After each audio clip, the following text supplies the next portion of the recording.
It's the big day today. The tiebreaks of round 4 of the FIDE Women's World Cup 2025. On your screen is Divya Deshmukh, India number 4, one of the biggest rising talents in the world of chess. And she is facing Zhu Jiner. Zhu Jiner is rated 2533, a solid 70 points higher than Divya. She's one of the finest players in China right now, and of course in the world of chess. And Divya and Zhu Jiner have had this amazing matchup where Divya struck first in the first classical game, but Zhu Jiner struck back in the second, enforcing the tiebreaks. And there she is. She brings with herself a nice purse which is chess themed, and handshake between the two players. And Zhu Jiner sits down and adjusts her pieces. Let's see how Divya fares against this challenge. It's not going to be easy. It's 15 minutes plus 10 seconds increment, and then if it is 1-1 tie, they'll play 2 games. Then it'll head over to shorter time controls, 10 minutes, 5 minutes, and so on. The players are ready and we are ready to go. A handshake, and Zhu Jiner opens the game with e4, e5, knight comes out to f3, knight c6, we have g3. And Zhu Jiner has basically realized that taking on Divya in theoretical battles is not a good idea. Let's play something more positional, less theoretical, and let's try to outplay her over the board. Let's see if she's successful in this strategy. Divya is playing quickly. c3 is played in order to play d4. a5, stopping b4, making a square for the bishop. a4 is played by Zhu Jiner. Bishop drops back. Now the rook comes to e1, defending the pawn on e4. The idea of d4 remains alive in the position. But Divya is so alert. She quickly goes after the f2 pawn, and d4 is played. She goes back. In fact, f5 would have been even more interesting here. But okay, Divya goes back to f6 and white is back on track. h3, rook e8 played, putting pressure on the e4 point. Knight comes to a3. And now Divya chops off the pawn. You can't take back with the pawn as you lose e4. So takes with the knight on d4. Bishop comes out to d7. White has a very nice small edge here because of the fact that e4 pawn gives more space. Bishop comes to b6. You don't want to be losing that bishop there. And now king h2 played. Divya takes on d4. And do you want to take back with the pawn? I think taking back with the pawn is the right decision. Yes, white has a very strong center now. Divya goes h6. And she stops bishop g5 ideas. Knight comes back to c3. And I like the position for black here, for white here. f4 is also possible. But she goes d5, and I think Divya's strategy got successful where she provoked Zhu Jiner to go d5. And now expanding in the center, c6 played here. The bishop comes out to d2. And she goes bishop to c5. Suddenly Divya is getting a lot of play here. Queen puts pressure on b7, but Divya blocks it with bishop b4. And Zhu Jiner centralizes her rook. Queen to c8, eyeing the h3 pawn, also getting off the d file. D takes c6 played. And now taking back with the bishop. Yes, the d6 pawn is weak, but so is the e4 pawn. She jumps knight b5, attacking here, takes the e4 pawn. Very interesting. Bishop b4. Now if you take back, knight d6 might be a threat. Too many things happening here. Divya takes on g2. I don't know if knight d6 works here. No, there's queen h3 mate. Okay, you can't do that. She goes rook e8. Divya takes back with the knight.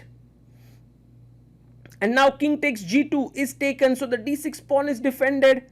And a takes b4 played here. Can't take the pawn on b4. There could be potential checks here. Rook d2 played. And now check king h2.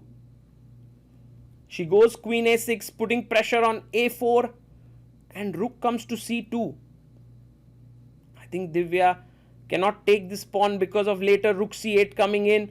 Taking the pawn on b4. White is now having a slightly better structure, one could say. b3, she solidifies everything here. On the queen side, queen g6. Divya is saying, hey Zhu Jiner, your structure might be better, but your king is weaker. And my king is safer here on h7. So she's going after the king. Rook a6 is a brilliant move here. Can Divya find it? It's a very tough move to play. She goes knight e4 and she's trading it off. And I think knight takes e4. We are heading into a kind of equalish endgame. She can take with the pawn. It looks good. But she takes with the queen, which is also a nice move.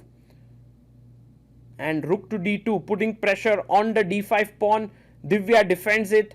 The d pawn can both be a strength and a weakness because it is a passed pawn, but it's also an isolated pawn. Queen b4 played, defending here, attacking at d2.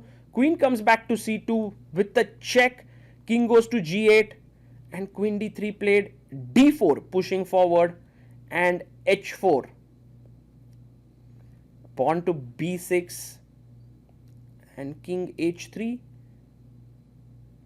Divya goes queen c5. I believe trading queens is not a good idea for Divya.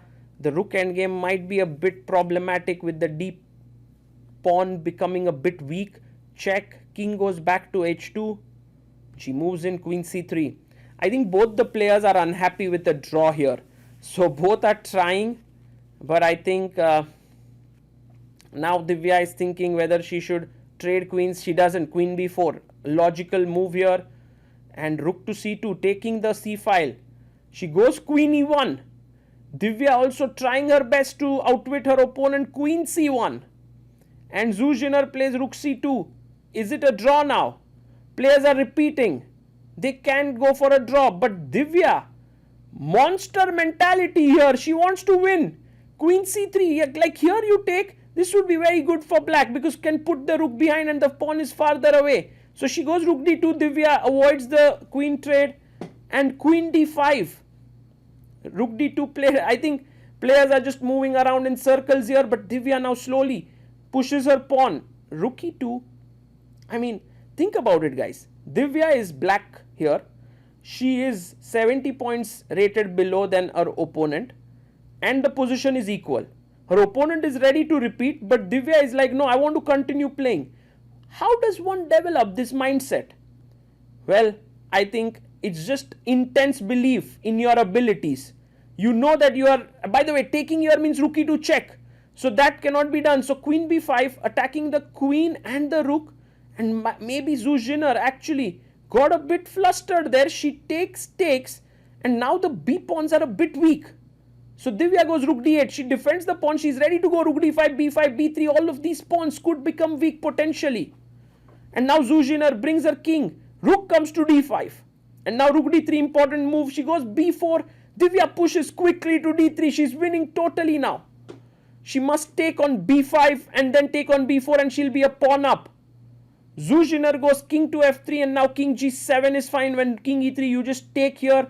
But instead Divya goes rook d4 allowing f5. f5 would be a very strong move as that breaks the structure and simplifies things. Can Zhu Jiner find it? Because it's not easy in the moment. She goes king e3. She doesn't find it. Allowing Divya rook b4. But now once again. f5. No, she goes here. And now you can see Divya's rook stops f5. Rook to d6 played. And Divya goes for a check. King goes back to f2.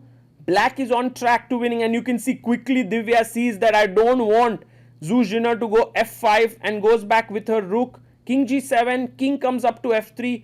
Not a trivial position to win because the rook is cutting off the black king from advancing.